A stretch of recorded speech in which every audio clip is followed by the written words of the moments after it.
Mesdames et messieurs, permettez-moi de vous rappeler que certaines règles s'appliquent lorsque vous intervenez devant les membres du conseil d'arrondissement. Tout intervenant doit s'inscrire au préalable de façon à avoir le droit de poser des questions limitées à 2. Lorsque vous posez votre question, vous devez obligatoirement vous adresser au maire qui préside la séance et non directement à un membre du conseil. Votre question doit être claire et précise, sans préambule. Vous devez être poli et respectueux envers les membres du conseil. Si vous ne respectez pas ces règles, vous serez invité à vous retirer et à quitter la salle du conseil. La prise de photos, de vidéos et d'enregistrement est interdite sans l'autorisation du maire. Ladies and gentlemen, allow me to remind you that certain rules apply when you address council members. Each individual is requested to register prior to the council meeting in order to have the right to ask questions not exceeding 2. When addressing the council, you have to direct your questions solely over to the mayor presiding over the council meeting and not directly to any council members. Your question has to be clear and precise without preamble. You must respect these rules, and otherwise you will be asked to retire and to leave the council chamber. Taking pictures, filming and recording are forbidden without the mayor's authorization. Alors, notre première personne ce soir, M. Marc Normandin.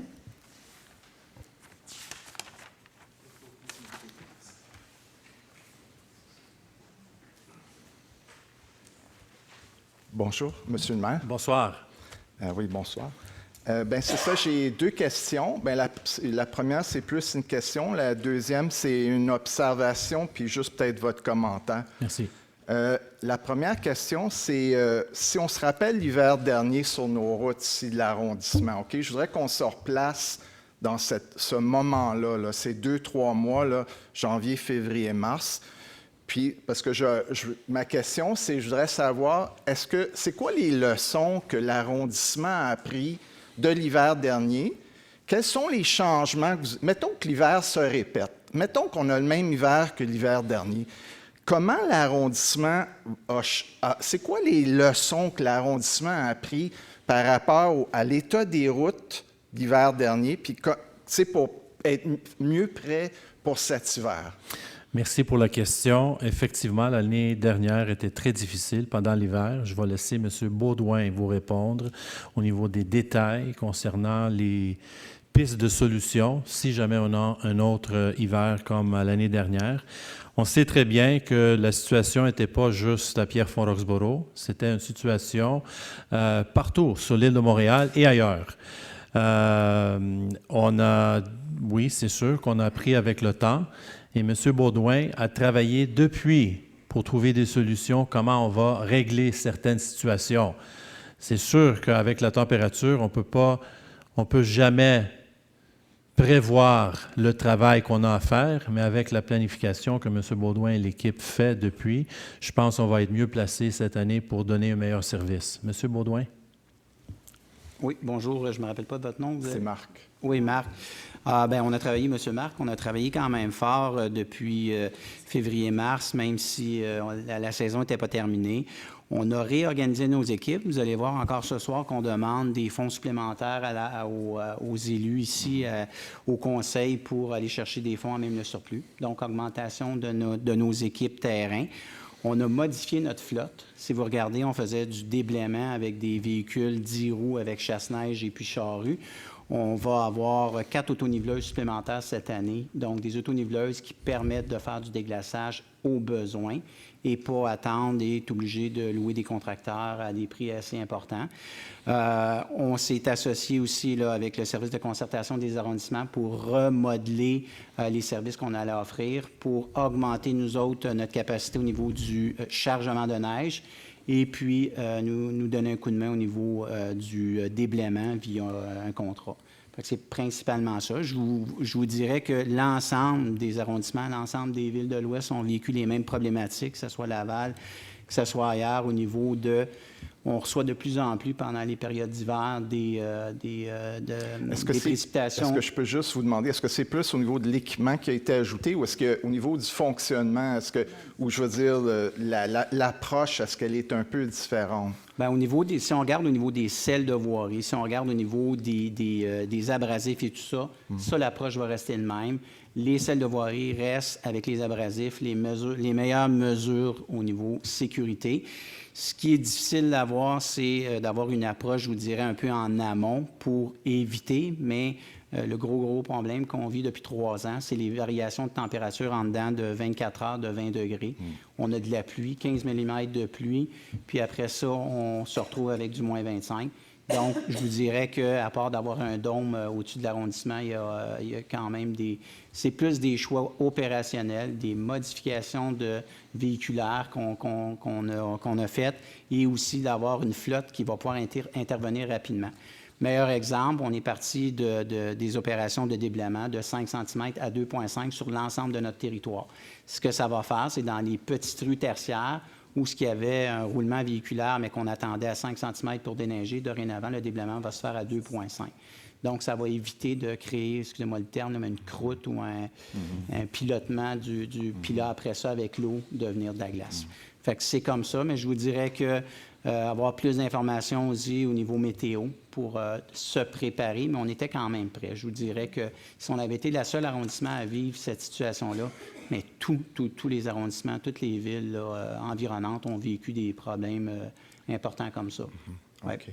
Je vous dirais que quand on dit que le changement climatique ne vient pas nous impacter, là, si on laisse faire la crue des eaux, on le voit, nous, au niveau des opérations. Ça fait au-dessus de 30 ans que je fais ça, puis je peux vous dire que des pluies diluviennes en plein mois de février, janvier, j'ai rarement vu ça. On vit avec ça. Est-ce qu'on va trouver d'autres solutions? Mais vos commentaires, puis si vous avez des idées, sont toutes les bienvenus. On améliore nos services en collectivité et pas juste avec moi et mes idées et les gens de mon service. Okay, merci, M. Baudouin.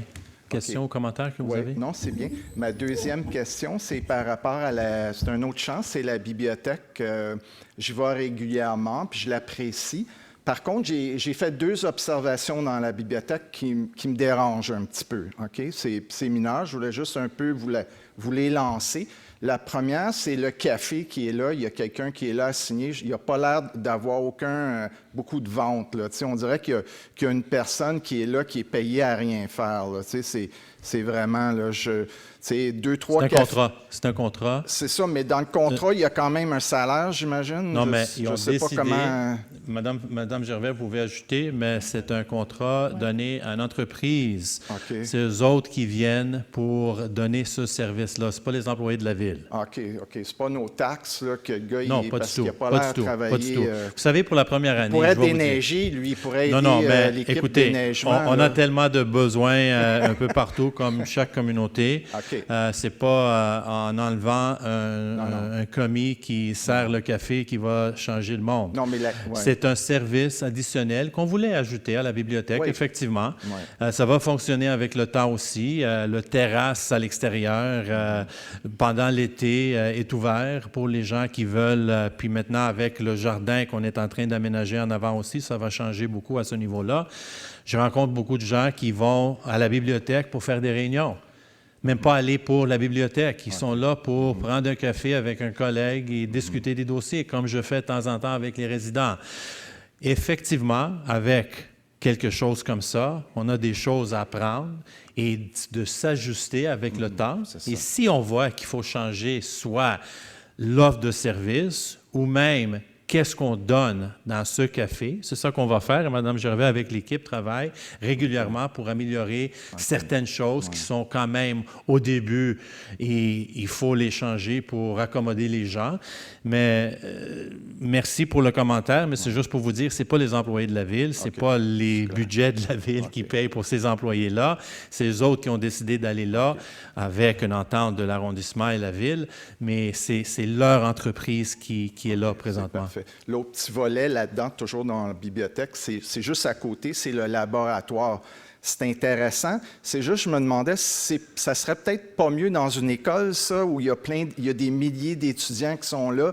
Le laboratoire, là, j'y vais des fois, et encore là, il n'y a personne dedans. Puis je me demande, dans une école secondaire élémentaire, ça serait fantastique. Parce que l'idée est bonne, je me demande juste si c'est la bonne place. Effectivement, bonne question, puis merci. Vous savez déjà, on ne peut pas investir dans les écoles. Ça, c'est une décision d'une école de mettre quelque chose comme un Fab Lab dans les écoles à leurs frais et à leur demande aussi. On sait aussi, avec les chiffres que M. Gignac a donnés, plus de 3000 personnes juste le samedi passé, ça vous donne une idée de comment ça fonctionne. L'autre chose, c'est comment on va encourager soit les écoles, soit les ados, soit une autre clientèle d'aller fréquenter la bibliothèque. Parce qu'avant, la bibliothèque, c'était pour aller prendre un livre et de partir. Maintenant, ce n'est plus le cas. Et on voit très bien avec le service de Mme Gervais, très bien que les services sont tellement utilisés. Peut-être qu'ils ne sont pas comme le game room en haut, la salle de jeu. Peut-être que ce n'est pas utilisé toute la journée, mais quand c'est le temps après l'école, c'est utilisé. Le conseil jeunesse aussi. Monsieur Langevin, vous pouvez ajouter à ça? Peut-être ajouter aussi que les Fab Labs, là, on a eu 3200 personnes, mais pour l'avoir essayé chacun des espaces, c'est quand même des activités qui vont prendre 25 minutes minimum. Fait que le problème, c'est le flux. Tu arrives là, est-ce que les 4-5 espaces sont utilisés? Puis ils sont utilisés pendant combien de temps? On a un technicien sur place, mais si vous voulez vous faire une fourchette imprimée ou si vous voulez vous faire un T-shirt, je fais un petit peu de promotion en même temps. Mais c'est vraiment génial qu'on puisse avoir ça ici en arrondissement, d'avoir un technicien qui vous accompagne dans l'exploration de nouvelles technologies ou de nouvelles au niveau de ça, c'est pas trop. C'est au pas niveau juste de la fréquentation, mais c'est le nombre de personnes qui s'en servent. Je me demande, dans une école, il y aurait des milliers d'étudiants qui voudraient jouer avec ça. C'est sûr, sauf qu'en même temps, ce que je trouve intéressant, c'est que les moins jeunes aussi peuvent essayer. Oui. Fait que, Vous savez, je voulais ajouter, ça c'est un bon point, puis c'est très apprécié. La chose que M. Baudouin fait depuis l'hiver passé, il est en réflexion puis en constante amélioration.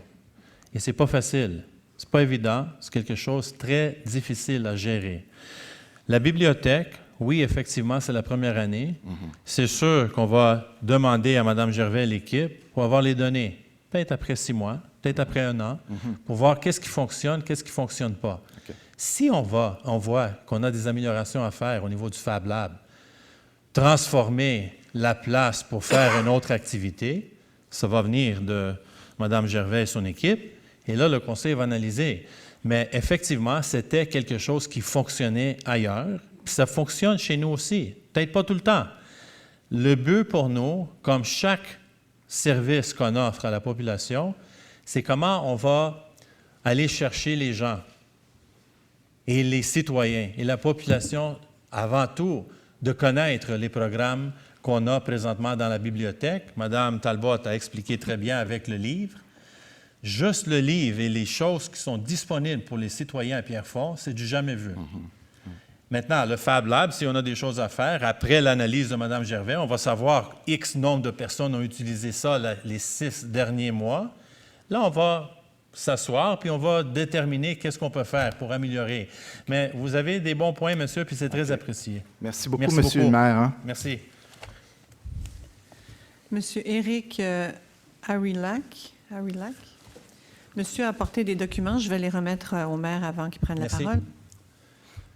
Bonjour. Hello. Bonjour. Hello. Is it okay if I speak English today? You can speak in Greek too if you like. Thank you.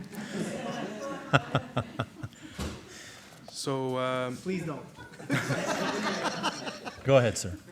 so I'd like to address an issue I've been having at home. Our driveway is decent, but our curb is completely butchered. And my mom just got a new car, and she can't get into the driveway for the past 8 months. It's a Mazda 3 2019. It has over 6 inches of clearance, and it still can't get up over it. My father has a truck, so it's no issue. I have a Dodge Charger, police pack, so it's a little bit higher. I have to come in at a steep angle, and I cannot put a trailer in or take it out with my hitch because the curb is butchered. Other houses in the area seem to have decent curbs, and when my father applied last year to get the curb re-poured and cut, it was accepted, and then at the end of the season, it was said that it was going to be postponed till the next year. Next year, we came to verify that, and it was, shall we say, put to the side, no longer in the files. So I resubmitted I submitted the claim this time, and I've come 16 times to, over the course of the summer, to verify, to make sure that something is actually being done, and I was assured, yes, we're looking into it, etc. And I paid to get it cut. It was approved, and then this morning, a gentleman came by and said, although it was approved, now we've reconsidered and it's no longer approved. Okay. It's going to be done next year, maybe July. Okay. Thank you for taking the time for the 14th time, if that's the case. 17th time, 16th. Something's not right when you have to come 16 times to plead a case that in a picture, I live right around the corner from you, okay? I live on Baldwin. So I will personally come by and see this tomorrow. And I will look at maybe coming with one of my services and see what we can do there. There must be a reason, but there may not be a reason why it's taken this long. So I'm going to make sure with our services that we look into this immediately. After a couple of times, I can understand because the resources are limited to the point where we can't always address every individual issue in the time frame that the residents would like, or that we would like for that matter. But there usually is a relative delay in any case. But there's something that doesn't sound right to me. So did somebody forget? Was there another issue that wasn't explained to you or your father? I don't know. We're going to verify this tomorrow, and I will be there tomorrow to check myself and relay the information back to my services and see if there's anything we can do before the winter, okay? Thank you. Again, if you were approved, I don't know if that was the case. We're going to do backtracking on the file. And I'm actually, okay, perfect. I have the certificate of Perfect. authorization, Perfect. and it had a red stripe across it. Perfect. It's completely faded, so it's been up there for a while. Perfect. It doesn't make sense to me, sir. I have to tell you, regrettably, that these things are not something we like to be talking about now after all this time. But we'll find a quick solution to your issue, okay? And we'll make sure we do that as soon as possible. And one point regarding the amount of times that I've had to come. Every time I was promised that either a phone call or an email address was given, sent. I never got anything, regardless of the system of communication. Let me tell you that we last year, and we were one of the finalists that were chosen in Quebec for an innovative project we put in place here in Pierrefonds with our administrative services that is taking care of you. The motto is "On s'occupe de vous," we're taking care of you. And we do this through a whole series of meetings and training that we not only did with our staff, with our managers, plus with our elected body, to make sure that we respond in an adequate enough amount of time, 24 to 48 hours, and if not have the answer that the resident would want, they need an answer. Because when you don't have it, you have residents like you that may come rare, I must tell you. And it's not because I'm the mayor I'm telling you this, because realistically it doesn't happen very often at all. So your case is quite unique, I'm guessing. But it's not normal that something like this has been revisited for so many times without resolve. And so we pride ourselves on the service that we give to the citizens. Again, is it perfect? By no means, but we're always improving. And this is something that we're going to resolve as soon as possible for you. Great, thank you. Have a good evening, sir. Monsieur Ross, titre.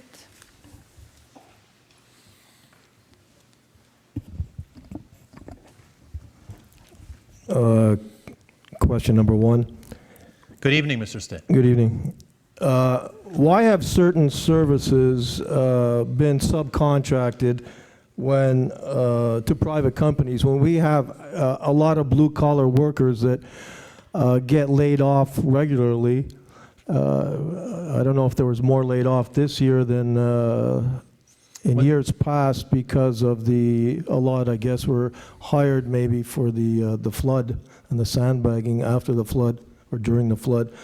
And Well, I'm thinking let me stop you. Well, can Let I me stop finish? you. No, Well, because let what me- you said isn't right. So you said because we hired for the floods. We Well, didn't I- hire for the floods. What happened was we had people that were loaned to us from other communities. So we supplemented our workforce that was working really around the clock, and the additional staff that you saw here was lent to us from neighboring communities. Thank you for the clarification. Okay. And I'm thinking specifically the cleaners that clean the East Community Center and the ones that also clean the library, and those that go around and instead of emptying the garbage cans in the park, they seem to like to cover them up with plastic so nobody can put any garbage in there and the garbage isn't collected. So why is the city subcontracting to private companies when we have, I'm sure, enough blue-collar workers that could do those jobs and probably do them better than the existing subcontractors? Is it a money saving, or what exactly is behind that? Thank you. Actually, the case you're talking about the garbage cans, it's news to us. The News, really? Nobody's ever mentioned that before? Why are you surprised? Because they're everywhere. The garbage cans are constantly covered with plastic Well, we bags, so have- nobody can put garbage in. Well, All we- winter they're like that, and half the time, halfway through the spring, and Well, if this is the first I hear of it, Mr. Stitt, respectfully, it's probably because I haven't heard it before. Okay. And I can tell you that someone that's on the ground literally almost 24/7, I'm aware of things in our community that probably many aren't, because I'm there constantly. And I haven't encountered this. However, you bring up this point. I know Mr. Baudouin has a great team, actually, that goes around and cleans all the garbages, because there's specific teams for this, right? That do Yep. this in all our parks and green spaces, and they do exceptional work. Could they have missed a garbage can or two in an area that you saw? I'm talking about the subcontract ones, The not subcontractors take not- care of the buildings that you mentioned, which is the And they Jerry also do Robertson some of the Center. garbage cans, apparently, from what I've heard. From who? Well, from who? Yeah, on the main streets. There you go, thank you. That's right. Yeah, on Well, the no, main because streets, you're- and they're not doing their job. Well, So if they're the not, cans are Mr. overflowing, and then Well, they're Mr. covering them Stitt, all winter. Mr. Stitt. So if there's a you're- lack of service But there. Mr. Stitt, if you're telling me this, I am, we will, and I'm hearing about it for the first time, which you're surprised about. I am. We will make sure that, well, you can doubt it all you want, but No, I'm not I've doubting heard it. the I'm just first saying I'm time. surprised you And haven't I will heard make about sure it. that our services follow up with these contracts that we have to make sure that they do an adequate job, especially the ones that are being paid. Now, the contracted work that we give into the buildings for the cleaning, for Yeah. example, you see tonight in one of the documents that we're passing, is that we are changing the way we give and grant these types of contracts to make sure that we don't always necessarily go with the lowest bidder for these cases, because the work can be specialized, and so we have a series of criteria that we've outlined in the council meeting tonight that we will be addressing every time we give a contract when it deals with cleanliness in our buildings, to make sure that we have the best possible company to do the job. Answer to your question Why aren't they regarding... done by the blue-collar workers? Well, that's what I was going to say. Answer to the question regarding the blue collars, we don't have enough resources within our blue collar force to be able to give that year-round service. And the employees that we do hire, the auxiliary workers, are workers that we have part-time, and this has happened for years, where we utilize for specific duties, as is the case tonight in one of the resolutions that you see, where we are injecting an amount of money that will assure us, for example, an evening and weekend shift for the snow clearing. That isn't necessarily, first of all, not having the resources, but also isn't necessary throughout the whole year. And so we make sure that we address certain issues throughout the year where we can bring auxiliary workers to do that. But the contracts you bring up with Jerry Robertson and a couple of other sites are contracts that have been there for the longest time. It's nothing that we've recreated or have laid off blue-collar workers in order for us to occupy these buildings with contractors. Yeah, but is it a monetary issue? You're saving money by subcontracting? It's not a question of saving money, sir. It's a question of not having having the resources to be able to do it, and so we look for that specialized work through contracts. Specialized to clean buildings. I don't think Yep. it's that specialized, Well- and blue-collar workers could do Well, it, I'm sure. Mr. Stitt, you just said if it's not specialized, you're telling me a couple of issues that you're seeing from people not able to do their job. That tells me that the people that are there, if that is the case, are not able to do the job properly. So then maybe Well, with changing then the maybe let me you should finish, sir. reconsider. Sir, let me finish. Let me finish. So if we have, for example, a specialized criteria for the jobs that we need in these buildings, don't you think it would be fitting that we get a company that would know what they're doing in that environment? I think you should hire blue-collar workers to do it. Thank you, Mr. Stitt. Thank you. Have a good night, sir. No, you asked enough questions there, sir. It's because the reason I say that is because we're already at 8 o'clock and we still have a number of people. If I have time after, I'll come to you. How's that? No, that's not acceptable either. I'd like to ask my second question. Well, you asked more than two, and I've been very lenient tonight, sir. And so, yeah, you did.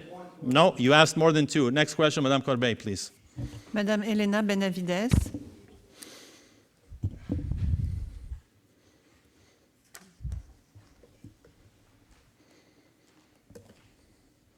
Bonsoir, Madame Benavides.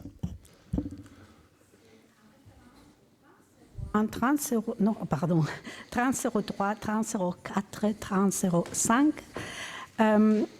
il y en a des montants assez importants qui sont pris de surplus.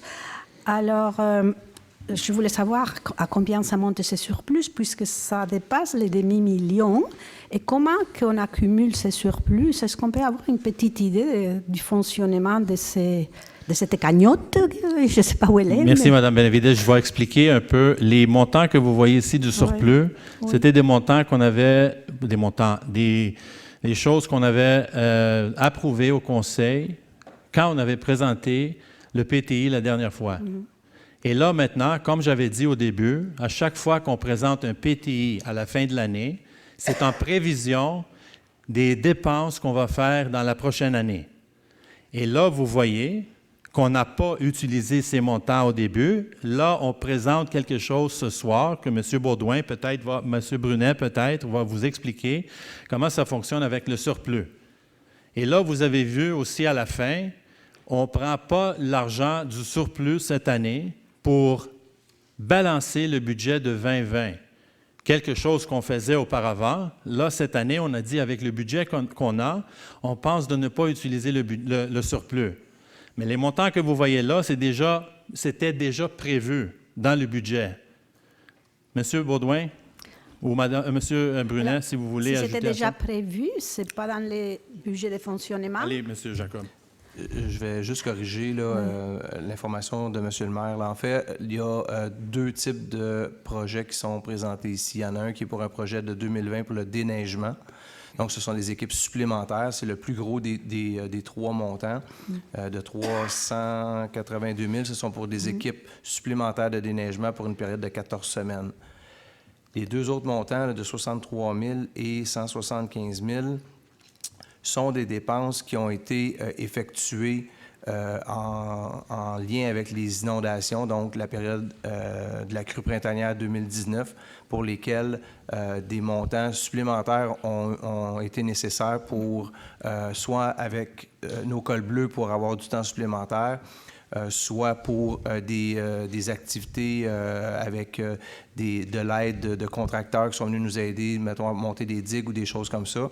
Donc, ce sont des argents qui ont été épuisés à même le surplus d'opération. Mais comme disait M. le maire, ce sont des budgets qui étaient votés. Par contre, ces budgets-là ont été utilisés à des opérations qui n'étaient pas prévues durant l'année. Donc, ce qu'on vient faire ici, c'est demander au Conseil, dans le fond, de venir combler le manque à gagner que ces dépenses-là nous ont été obligés de faire en 2019 pour répondre aux besoins de la crue printanière. Donc, ces deux montants-là, on demande au Conseil de prendre l'argent au surplus pour venir rééquilibrer le budget pour que la direction à M.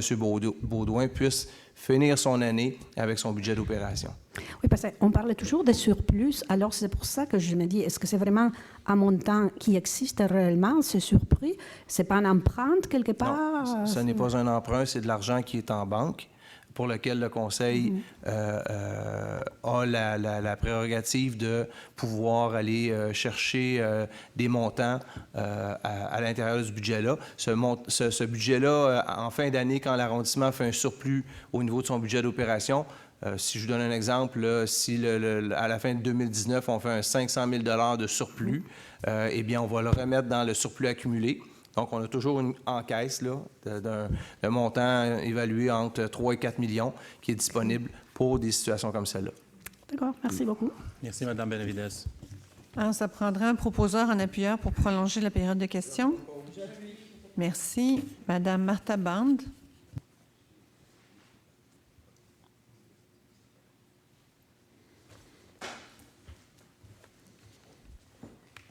Thank you. The items 20.09 and 20.10, subsidies for Ajoie and the deficit for Valley Crest Pool. Are these services used by the majority of taxpayers of Pierrefonds-Roxboro? And if not, shouldn't public subsidies be primarily spent in services that benefit the majority? Thank you for the question, Mrs. Bond. In fact, I'll let Monsieur Langevin answer Ajoie. And the pool, as you know, is and was our first municipal pool, which we're very proud of. You know that last year, or this year, I should say, this season, 2019, was the first year that we implemented the new operating procedure in terms of the responsibilities that the organization would have. Whereas if you remember, in the first 2 years, we had contracted part of the work that was given to a private entity and allow the association to manage, for example, the programming. And this is why we had injected, I think it was close to $300,000 at that time. And the reason we did that is because we invested so many millions in that pool that we needed to ensure that everything was done properly, especially in the first 2 years until everything was in place with the volunteers and the organization that was there. Last year we changed the format, this year we changed the format, as you know. But being the first year, even though the estimates were what they were, we weren't sure up until the end of the year, once the season had ended, what the budget implications were. And now that we know that this is what it would cost, the adjustments will be made by Madame Gervais' team in order for us to either reduce a service or bring it up to the amount that you see that's been adjusted tonight. So it's common procedure whenever you have a first-year service that's offered that there may be a shortfall in the budget, and this is what you've seen once the budget documents were presented to us by the organization. So there's no plan to increase the family and daily rates to help cover this by people who use it on a more regular basis? No, because it's the municipal pool, and as you know, it's free. And it's been all paid for by taxes. No, but the usage of just like everything, Mrs. Bond, this synthetic field is paid by taxes, and it's. And I probably never use that. No, but Mrs. Bond, I didn't bring up a third question. I know, but Mrs. Bond, you know this, and anything that we invest in is for the taxpayers. And because we're the city of Montreal, there are few that come from other boroughs to use that facility. But if there are, we have the right as well to go to those facilities in other boroughs too. And so, I mean, are there people from Ile-Bizarre that go? I don't have the numbers here in front of me, but the majority of the users of Valley Crest Pool are Pierrefonds-Roxboro residents. That you can be sure of. And we know the amount of thousands of people that go to this pool, not only for the free swims, but also that become members, if you will, of the Valley Crest Pool Association and benefit from some of the other services that are offered by the organization. And we're very proud of that. It works very well. It's a perfect model in terms of what has been created there. Now it's how do we improve it if there are areas that are lacking, if you've seen or if any of us have seen. And as far as we know, it's working at its full capacity, and we're happy about that. And Ajoie, sorry, Mrs. Bond.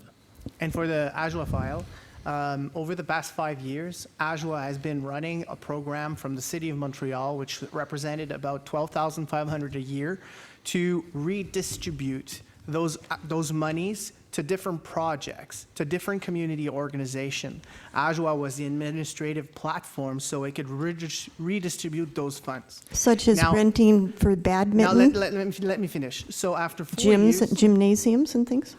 Yes, but not the gymnasium. It could be the open gyms, but it could Open also gym. be outside in the parks, but not managed by AJWA, but managed by Projet Communautaire Pierrefonds or different community organization that would apply to this appel d'offres that the organization would do on its own.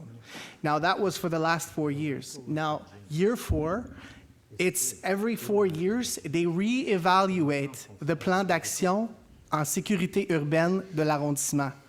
Every 4 years, different community organization goes around a table and overlooks at different issues and does an inventory of all the problems that can be relative to citizens when it comes to public security. It could be when the schools are opening. It could be many different strategies that and also with the SPVM, with the other community groups.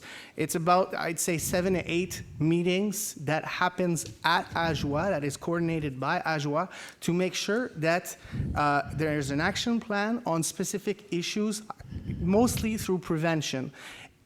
If we compare Pierrefonds-Roxboro to other 19 boroughs, the amount of money we receive here at the borough is very low. It's very low in the sense that there's a program in most of the areas in Montreal called Tandem. So you can see that little program as a mini Tandem program that we have here at the borough. And yes, we do need a community organization to run those funds. And the money that is allocated tonight is all about coordination. Thank you. If I could just add as well, Mrs. Bond, just to that, you mentioned about the rental of schools for badminton, for example. The open gyms that take place that bring all the kids together. And actually, if you take Riverdale as an example, in the past years, the majority of the kids that are coming are from Pierrefonds and from the Ama Bay district. And so they will commute to go and participate in these free programs. It's not the school rental that is being paid for, because that is an agreement that the borough has with the school board as we use the facilities for other purposes as well. The money goes towards the coordinator, as Mr. Langevin stated, to provide the programming around the facility that they've been given. So it's for the programming? Yes. Yeah, for and the supervision. gymnasium, I believe, was renegotiated so that you're actually getting provincial funding for some of the rental space now? What it so is- now the taxpayers of Quebec are subsidizing Well, this. look, that suggestion and that recommendation came from the Montreal initiated that way Well, back. sure. And what we were saying is that the users of the schools and our taxpayers are the same people. And so it made no sense that cities were paying directly the schools and the school boards to use the facilities during hours where they weren't being utilized, that were going to be utilized potentially by the same people. And so the agreement was that, yes, there is a negotiation taking place still as we speak for the free use of the schools that will be paid by Quebec instead of coming from the city coffers. So essentially, that's really the change that's happened here. And what it's done, Mrs. Bond, is that it's allowed us to create more proximity services for our citizens, services that are at low or no cost for folks that can't normally pay, for example, $1,000 to register their kids in hockey. So everything being relative, I think it's a good development, but however, we're still working on the final details in terms of which schools we're going to utilize and maximize. Thank you. Thank you, Mrs. Bond. Mr. Stitt, you can ask your other questions, sir.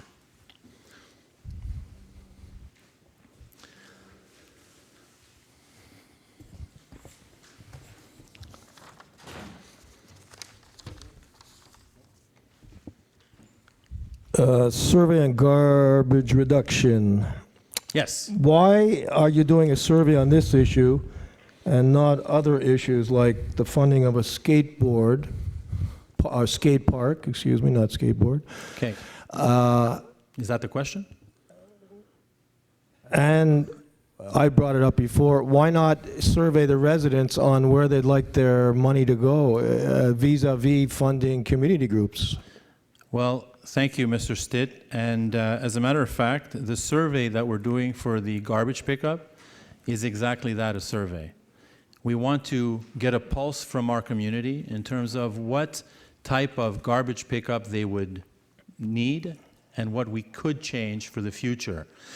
Nothing has been decided, but we're reaching out to the larger community to possibly guide us to a decision, even though we think we know what we want to do. The residents sometimes know better, right, when it comes to their services that they're offered at their door.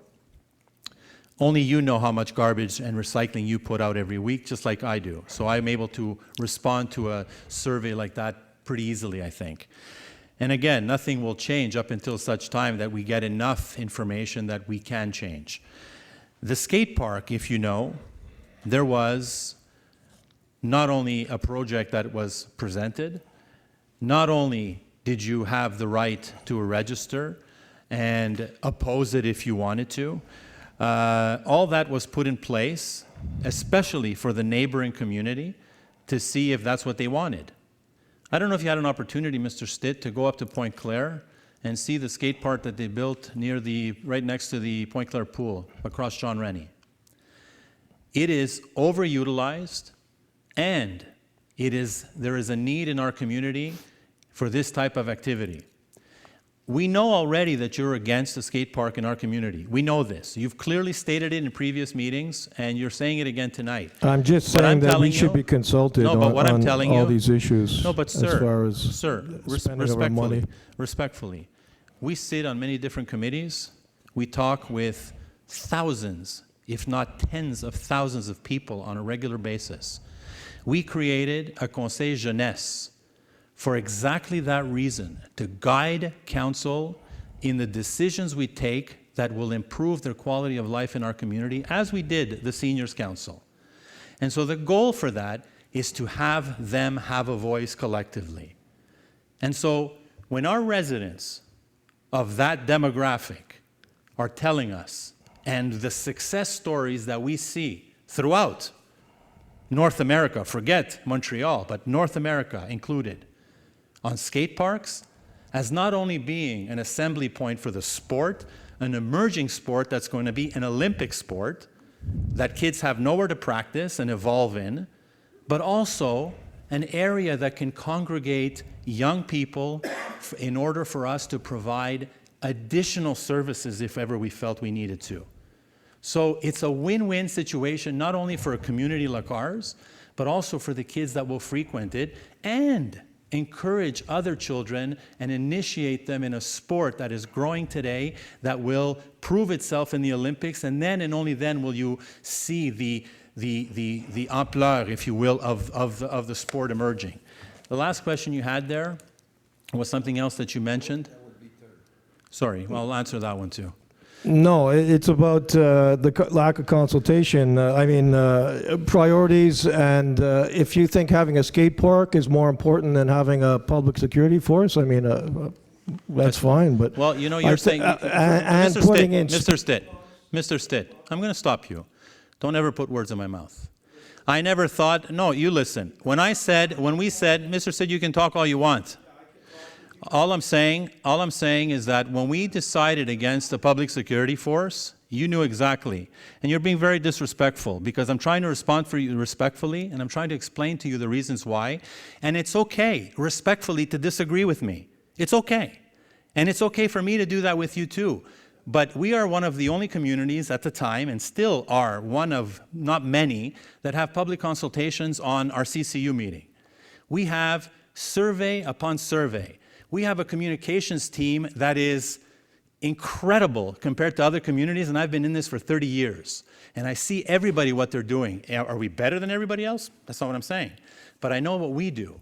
And I know what the communications does in order to get information out to the citizens. Information that maybe you choose to ignore. But we give that information to the people. And as much as possible, we get people in a room and try to get the pulse of the community. You are clearly against the skate park. And that's okay. But we're not. And we believe it's a benefit to our community, and it's going to serve a segment of the population that is completely underrepresented in our community. Thank you, Mr. Stitt. Alors, ça met fin à la période de questions.